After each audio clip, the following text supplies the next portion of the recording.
My sister banned me from her wedding, claiming her fiancé has feelings for me. Now he's refusing to marry her over it. Hello everyone, I'm Michelle, 20F, and I would greatly appreciate your feedback. Emily, 25F, is my older sister, and she is expected to marry Jonathan, 25M. Between them, everything appeared to be ideal. We all believed they were meant to be together, and they had been together for years.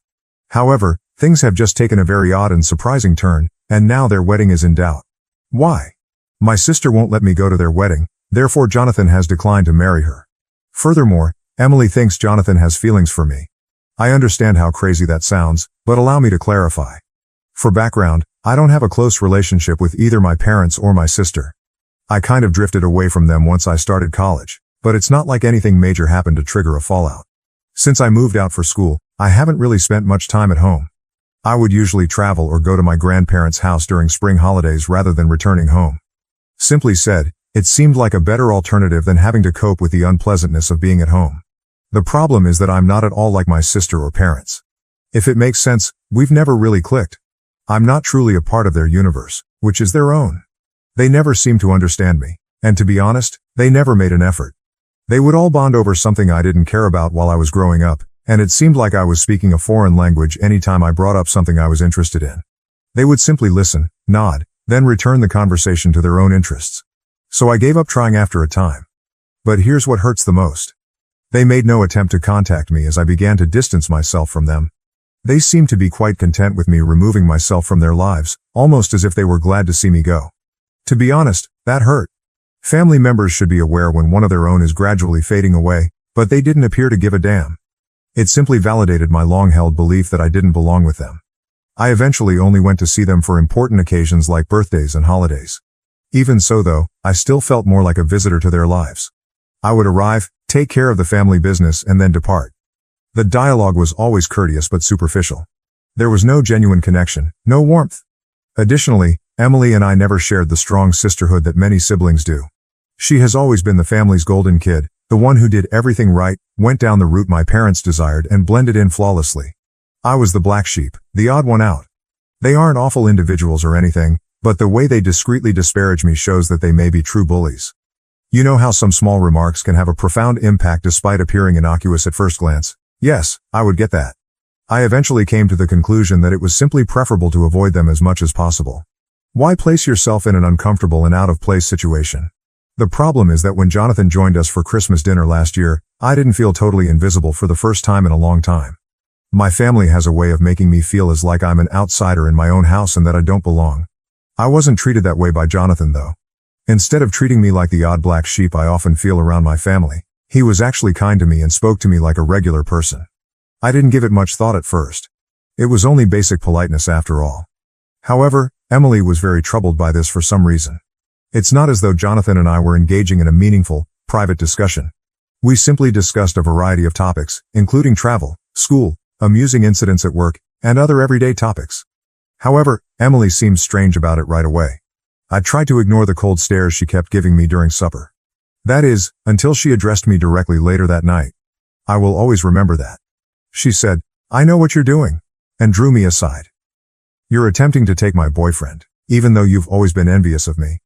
To be honest, I was stunned. Steal her man? I mean? Even so, where did that originate? She refused to let it go even after I told her she was being foolish and laughed it off. She insisted that I was being too nice with Jonathan and that he was acting strangely around me.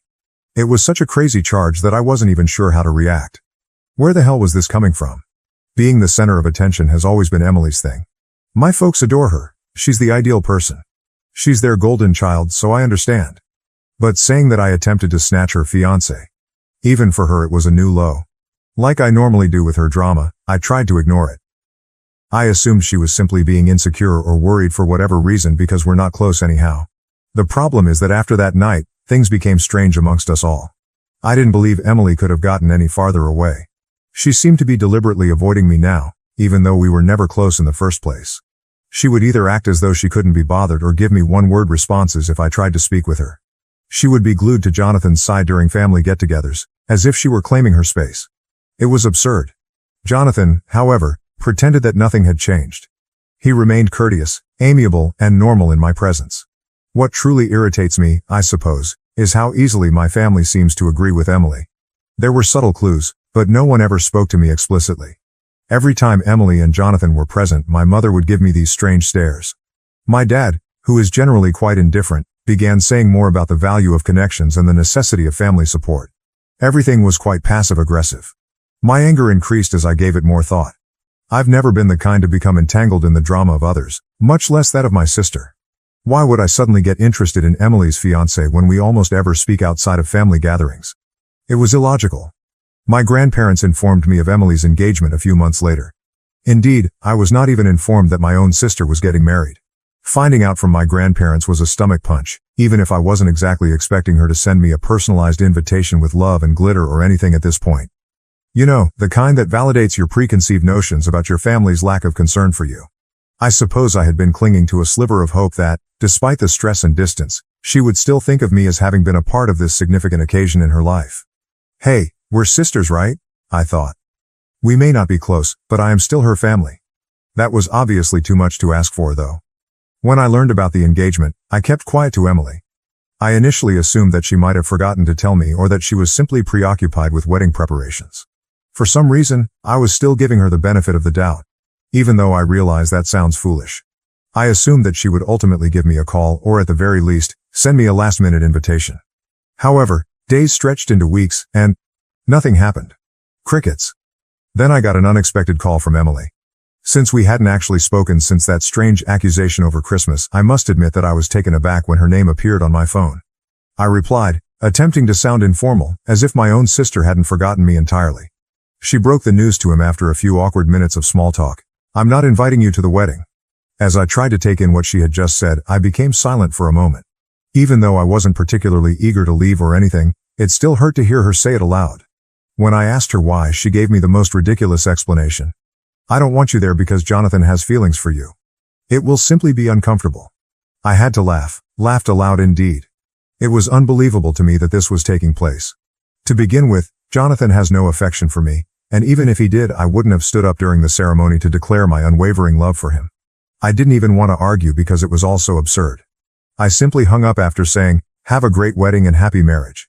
It didn't really matter to me whether or not I was a part of her special day because I didn't need that turmoil in my life and, to be honest, we weren't close. Emily and I were living in two entirely separate universes, and I had long since accepted this. However, I simply needed to let things out and perhaps gain some external insight. Am I the only one who thinks this whole thing is crazy? Have any of you had a similar situation? I would appreciate any guidance. Update 1. I need to write this all down while it's still fresh in my head since yesterday was completely crazy. Emily's rehearsal dinner descended into total mayhem, and I was somehow pulled into the center of it all. My phone started exploding when I was spending a typical Thursday night cuddled up with my laptop, working on an assignment. I chose to ignore it at first. Lately, I've gotten fairly adept at that. However, in less than 10 minutes, I saw that I had 7 missed calls from my dad. My dad doesn't call more than once now. He's the kind that assumes you're busy if you don't respond right away and will try again later. 7 calls then? There was clearly a problem. He was trembling when I finally answered. He sounded like someone I had never heard before. Michelle, you must visit the location immediately. Like a broken record, he said, right now. He just replied, it's about Jonathan and Emily. When I inquired what was wrong. Just come, please. His voice was so desperate that I was a little alarmed. But here's the thing, did they really think that I would just drop everything and rush to their aid after all of the turmoil, allegations, and exclusion from the wedding? I told him just that. Remember, Dad, I'm not attending this wedding. Emily was rather explicit about that. Michelle, please, he replied. Jonathan is unwilling to hold the wedding without your presence. I was halted in my tracks by that. What? My phone beeped with another call, this time from Mom, before I could comprehend that bomb. She was crying, really crying when I turned over. She kept saying, your sister needs you. As if she had forgotten how they had all treated me during the previous few months. Listening to her cry about sisterly love and family loyalty when they had been okay without me until things went wrong was weird. Emily then called in a shambled, hardly comprehensible voice. Jonathan apparently showed up for the rehearsal dinner and asked me right away where I was. He lost it when Emily informed him I wasn't invited, but it was more subdued and disappointed than furious. He declared that he could not marry someone who would treat their own sister in such a manner in front of their friends, the wedding party, and both families. Recounting it, Emily sobbed into the phone. He claimed that after observing their treatment of me, He couldn't be a member of a family that would reject someone in such a way. I was just like Mom and Dad, he stated, adding that he didn't want to be around such poisonous behavior. If I'm being honest, a significant portion of me felt validated. At last, someone had witnessed what I had endured for years. In fact, someone had spoken up and declared that it was unacceptable. Emily wasn't finished though. In between sobbing, she began outlining this intricate plan for me to visit the location and explain that there was only a major misunderstanding and that I was the one who decided not to attend the wedding, claiming that it was entirely my idea. She persisted in repeating, "We can fix this. Simply come and inform Jonathan that you have no intention of attending the wedding. Inform him that you were never left out. Michelle, please. I can't let him go." It was all breathtakingly audacious. It's absurd that after months of me behaving like a man-stealing villain and being told outright that I wasn't allowed to her wedding because her fiancé could be attracted to me, she wanted me to lie in order to keep her connection intact after making me feel like trash in my own family. I let her cry on the other end of the line for a long time without saying anything. Then, as coolly as I could, I said, "I won't lie to you, Emily. You are now dealing with the repercussions of your decisions to ignore me and treat me as though I didn't exist. Fixing it is not my responsibility. But he'll hear you out." She almost let out a scream. "He believes in you." I answered, "Perhaps he trusts me because I've never given him a reason not to.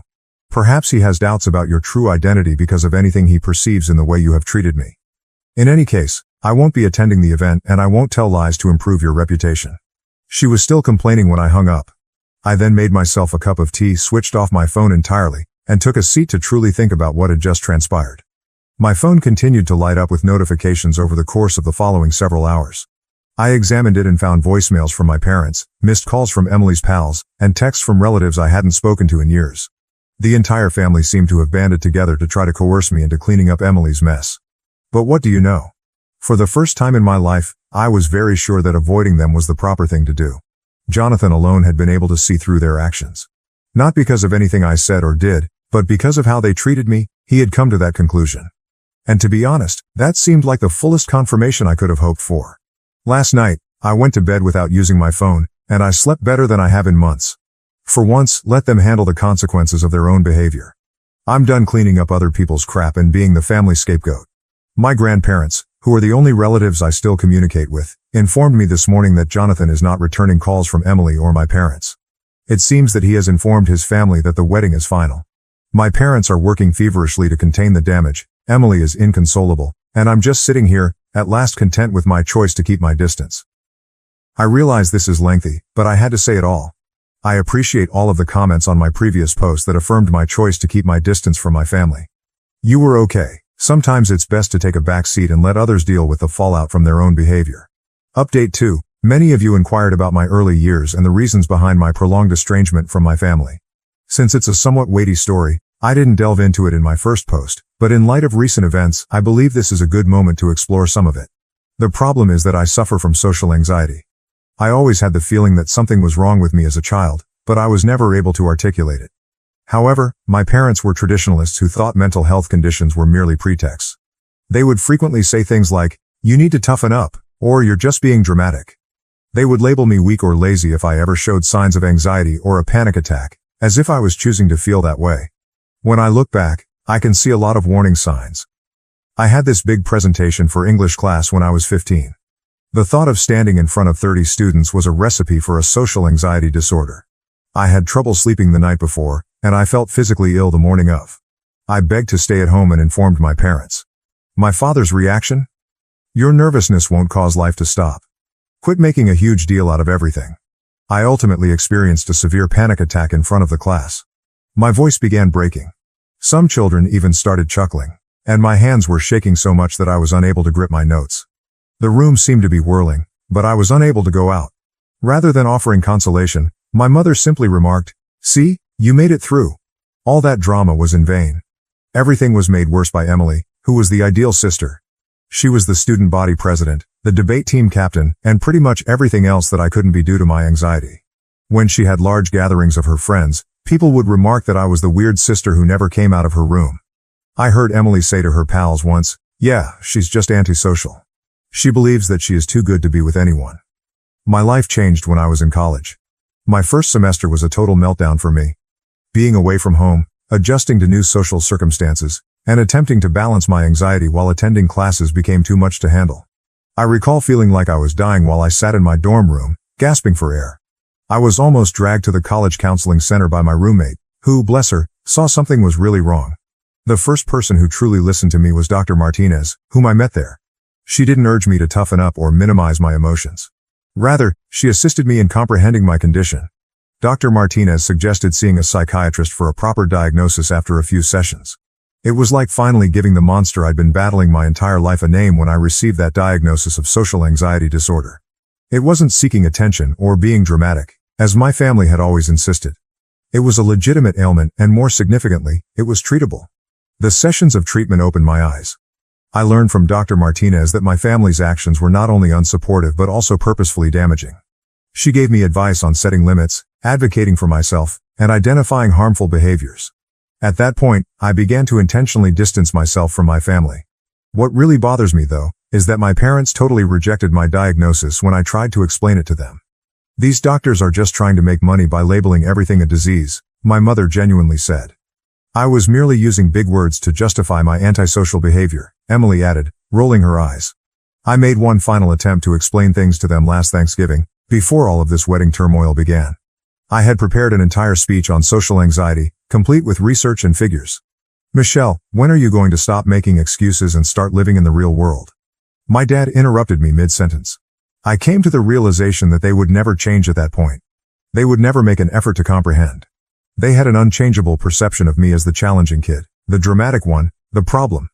And what do you know? It was strangely liberating to realize that. It made it easier for me to cease looking for their understanding or acceptance. In retrospect, I can see how this tendency directly contributed to the wedding scenario, my parents' hasty acceptance of Emily's story without even challenging it, and Emily's rapid leap to believe I was stealing her fiancé.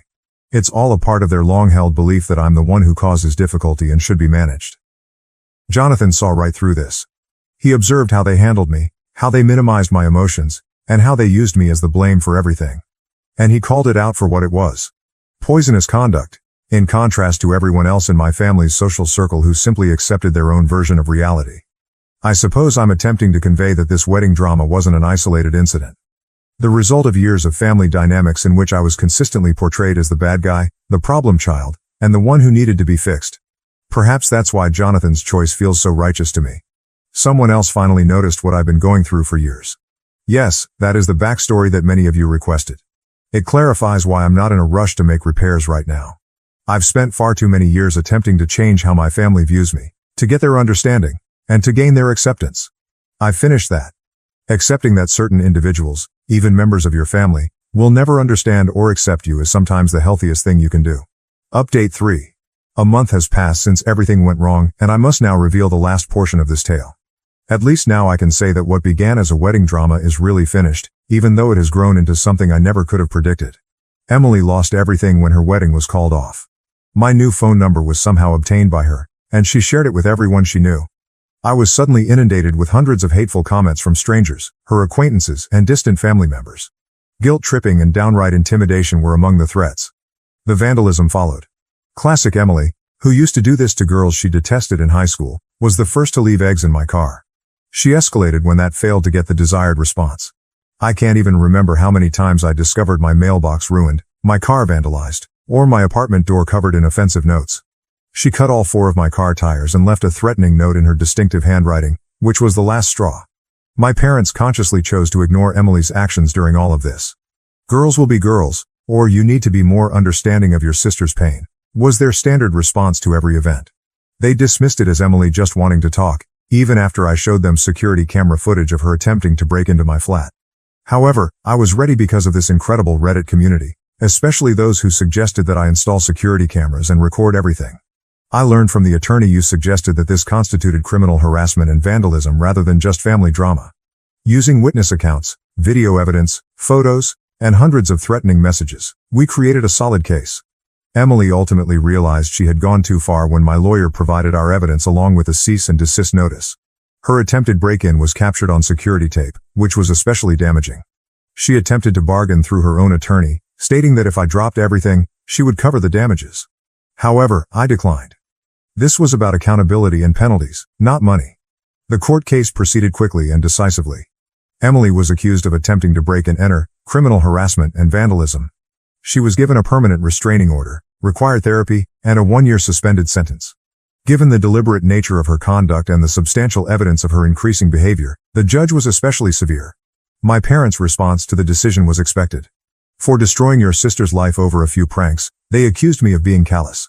In fact, they advised me to just move away if I felt unsafe, after I told them that Emily had repeatedly harassed me, damaged my belongings, and attempted to break into my house. I never intended to speak with them again after that. An out-of-court settlement was reached in the civil litigation. In addition to the damages for emotional distress and lost wages, Emily had to pay for all the harm she had caused. Her campaign of harassment on social media has cost me a number of freelancing businesses. More significantly, the settlement included a non-contact clause that prohibits our parents from serving as middlemen or flying monkeys any longer. According to my lawyer, Emily and my parents' concerns about their reputations played a role in the speedy settlement. It turns out that their concern for the opinions of their country club pals is far greater than their concern for doing the right thing. Normal. Since then, I've relocated to a new apartment in a building that is secure and under constant observation. My social media accounts have been closed down. My contact information has been totally updated, and my clients have been incredibly understanding of the situation. Someone who heard about my situation and was impressed by my handling of it even extended an offer of employment to me. The most unexpected result of it all? For the first time in my life, I feel liberated. The expectations and criticisms of my family are not weighing on me. I am no longer the scapegoat. I'm just Michelle, creating my own life according to my own rules. I'm neither the dramatic nor the challenging child. My life was actually altered by the Reddit community, who helped me through everything. In court, your recommendations on documentation and security precautions were crucial. When I started to doubt myself, your encouraging remarks kept me going, and your accounts of similar situations made me understand I wasn't alone. Remember that sharing DNA does not give someone the right to mistreat you if you're dealing with toxic family members. Walking away and letting them deal with the fallout from their actions is sometimes the healthiest course of action. It's about establishing limits and demanding respect, not about getting even. With therapy, my social anxiety is improving, but it's still there. It turns out that a lot of it was related to the continuous criticism and gaslighting I experienced as a child. Who would have thought that removing poisonous individuals might be such a successful treatment? I will no longer be updated now that this phase of my life is genuinely over. I'm concentrating on my education, profession, and creating a new network of chosen family members for support. I want to express my gratitude to everyone who supported me and followed my tale. You gave me the confidence to leave and the strength to advocate for myself. Living well is said to be the best kind of retaliation. The best closure, I would add, is knowing that you have finally advocated for yourself. I'm tired of being used as a scapegoat or victim by others. I've taken control of my life and will never look back. Reddit, thank you for everything and goodbye. Thank you for watching. If you haven't subscribed yet, please do so and hit the notification bell to stay updated with more shocking real-life stories happening around you.